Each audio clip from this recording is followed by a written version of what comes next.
Alright, well I got another video to do about the bug out bag deal.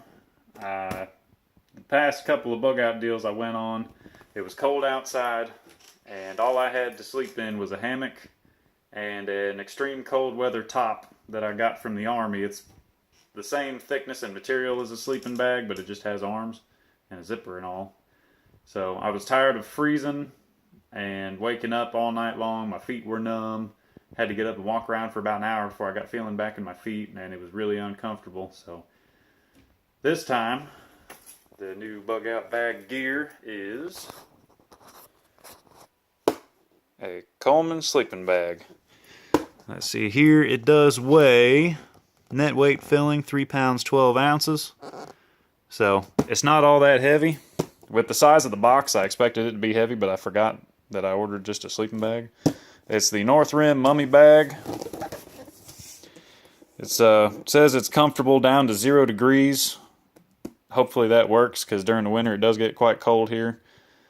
And I've heard that the survivability level is down to 0, but I heard that the comfort level, more to where you start getting kind of cold, is 20 or 30 degrees. I haven't tested it, so I don't know. That's just what I heard on another video, a little review that I saw.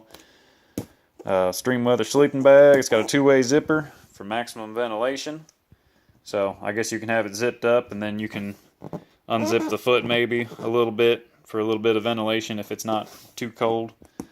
Box-shaped foot to give you extra room, because as you can see, it is tapered down towards the foot. So a lot of times that taper is pretty small and your feet just kind of get trapped in there and you can't roll around or move very much. So that does get annoying. Hopefully that extra room will work out pretty good. Insulated chest baffle holds heat into the body of the bag. I don't know what an insulated chest baffle is. I'm guessing they're just up near the chest. Maybe there's more insulation or something. Stuff sack is included. I'll show you that in a minute. Machine washable, that's definitely good, because when you've been out in the field, you lay this thing out, you get into it, you're gonna have some sweat residue on you, you're gonna have dirt, you're gonna have grime, maybe a little bit of powder residue if you've been doing some shooting. Just your standard, whatever's on you is gonna get into this bag. So it's really good that that's machine washable. It says a 5-year warranty. I'll probably end up cashing that in at some point, because every now and then I'm rough on my gear. Mummy style, which is good, which means it has the hood instead of just being a normal sleeping bag where it cuts off right there and opens up. This has the mummy hood, which is really, really valuable when it's cold outside. I did some, we had a land nav course that I did back in the day, and it was really cold outside. And sleeping inside of this hood, and then you can cinch this hole up with a little drawstring that's over here. You can cinch it up to close it off, and then you just have a little hole left to breathe through. And I was nice and toasty warm out there. But then the second night that we were out there, I crawled into it and everything. I was tired, I was cold. I forgot to flip the hood up over my head and cinch it down. And since I was sleeping with my head outside of the bag, all of my body heat went right out through my head, and I woke up freezing. So it says it's good for up to 6'2", which is really good because I'm 6'2", so I'm kind of stretching the limit on that. Let's see if there's any other information on here. 3-inch insulated draft tube. Oh, that's probably the there's a layer of material that goes up the inside to block off the zipper. That way the wind and cold doesn't come through the zipper. It flips up over the zipper to keep all the warm air in and the cold air out. That's probably what that is. Double bat offset quilt construction. No idea what that means. Adjustable hood. I already went over that. That's really good.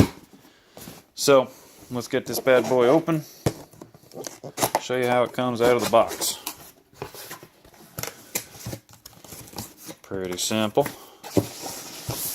And here it is. It is a little big in its current form.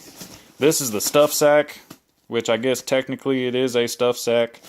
Stuff sack that I was expecting, and I'm used to seeing, is like an army stuff sack where it's got buckles and straps that come down one there, and then it'll have a long one that goes from top to bottom in 4 different spots around the bag, so that after you stuff it in there and close your drawstring, the lid or the cover buckles down, and then you can actually sit on this and smash it all down, and while you're sitting on it, you pull up on those straps and it'll cinch everything down together. And then you flipped it on your side and you kind of push down on it, roll it around, and you could pull those straps to where it cinched it smaller, and it would keep it that way. This one just has a drawstring.